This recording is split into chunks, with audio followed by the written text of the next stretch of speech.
Раньше на этом месте, вот это здание, это была кофейня. Мой дедушка имел свою кофейню. Мой дедушка Сейд Халил, вернее, прадедушка Сейд Халилов Сейд Халил. Я узнал, оказывается, кофе здесь варили на песке. Был специальный оджак, камин, который имел такой на высоте, он не на полу, как у нас в домах камины, а на высоте на определенной. И там варилось кофе на песочке.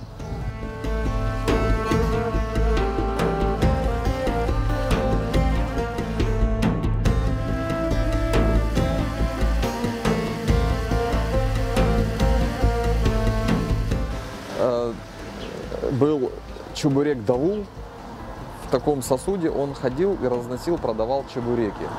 Когда собрал деньги, во времена НЭПа, новая экономическая политика здесь велась в стране, он вот смог уже открыть свою собственную кофейню вот в центре Судака.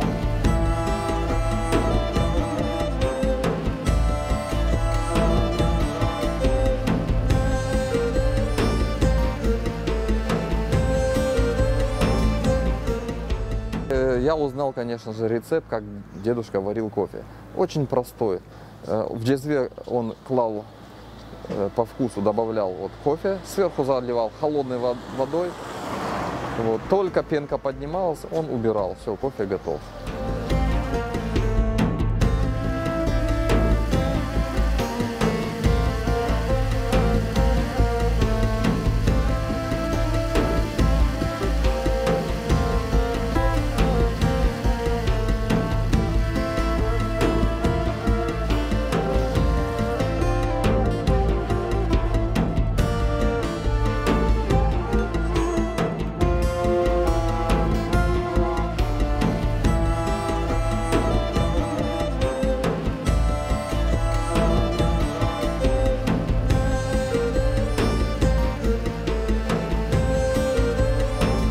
Глаз наметан, он видит, что маленькие окошечки, это свидетельствует о том, что это старое здание. Если подойти поближе и посмотреть, то мы видим толщину стен. Это говорит о том, что сама кладка из дикого камня на цементном растворе.